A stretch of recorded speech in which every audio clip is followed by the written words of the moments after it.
আজকে তোমাদের সাথে একটা রেসিপি শেয়ার করতে যাচ্ছি যেটা খুবই সহজ আর অল্প সময়ে খুবই তাড়াতাড়ি বানানো হয়ে যায়। রেসিপিটা আমাদের প্রবাসী ভাইদের আর ব্যাচেলর ভাইদের খুবই উপকারে আসবে। খেতে এত মজা, ভাতের সাথে বা এমনিতেও খাওয়া যায় এই রেসিপিটা। আসসালামু আলাইকুম, কেমন আছেন সবাই? আশা করছি সবাই ভালো আছেন। আমি আলহামদুলিল্লাহ অনেক ভালো আছি। রেসিপিটা আপনাদের খুবই উপকারে আসবে আর তার জন্য পুরো ভিডিওটা ধৈর্য সহকারে দেখুন। আজকের রেসিপিটার মেইন উপকরণই হচ্ছে আলু, আর আলু দিয়ে যা রান্নাই করুক না কেন অনেক মজার হয়। রেসিপিটা করার জন্য আমি অনেকগুলোই আলু নিয়েছি আর আলুগুলোকে সুন্দর করে পানি দিয়ে অনেকক্ষণ ধরে সিদ্ধ করে একদম তুলোর মতো করে ফেলেছি। তুলোর মতো বলছি কারণ দেখুন আমি না ধরতেই আমার আলুটা একদম মোমের মতো গলে যাচ্ছে। আমার তো আলু ভীষণ প্রিয়, এবার যে নাস্তা বা কোনো রান্নাই করুক না কেন আমার খুবই ভালো লাগে খেতে। সিদ্ধ করলে তো আমি এমনি এমনি 2-3টা বসে বসে খেয়ে ফেলি। আলুগুলোকে আমি ছিলে ঘরে নিয়ে আসি আর ভালোভাবে মুথে নিই। গরম গরম অবস্থায় আমি আলুটাকে মুথে নিয়েছি কারণ পরে কিন্তু শক্ত হয়ে যেতে পারে আলুটা। আলুটা কিন্তু দানাদার থাকলে হবে না, একদম ভালোভাবে মথে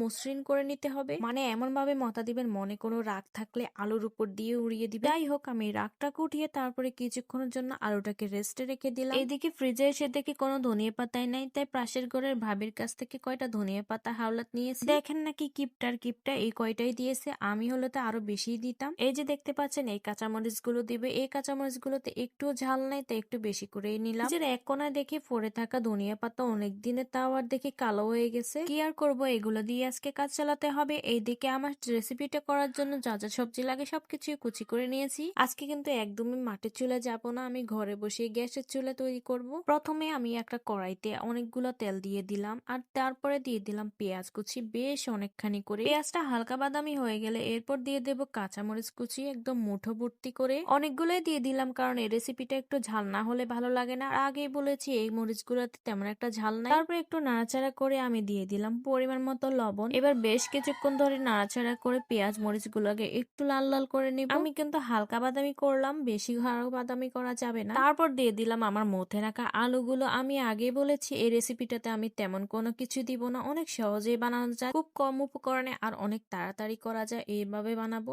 আমার মেয়ে ঝাল খেতে পারে না তাই ওর জন্য একটু শুধুই রেখে দিলাম। নাড়তে নাড়তে একটু ভাজা ভাজা হয়ে গেলে আলুটা, এরপর দিয়ে দেব মরিচের গুঁড়ো 1 চামচ। মরিচের গুঁড়োটা দিলাম একটু ঝাল হওয়ার আর কালারটা একটু সুন্দর দেখার জন্য। এই যে দেখুন মাশাআল্লাহ কত সুন্দর দেখা যাচ্ছে কালারটা। এবার আরো অনেকক্ষণ ধরে একটু ভাজা ভাজা করে নিতে হবে। তারপরে দিয়ে দিব আমার ধনিয়া পাতা কুচিগুলো। ধনিয়া পাতা দিলে এই রেসিপিটা স্বাদ অন্যরকম হয়ে যায়, একদম ঘ্রাণে পুরো ঘরটা মোমো করে। মাশাআল্লাহ দেখুন রেসিপিটা কত সুন্দর হয়েছে। এবার বলুন আমার আলু ভর্তার রেসিপিটা আপনাদের কাছে কেমন লেগেছে? আসলে আজকে ডাল রান্না করেছি তাই ভাবছি আলু ভর্তা হলে সাথে অনেক ভালো হয়। ঘরে সরিষার তেলও ছিল না তাই এভাবে আলু ভর্তাটা বানালাম। আজ এই পর্যন্তই, সবাই ভালো থাকবেন, আল্লাহ হাফেজ।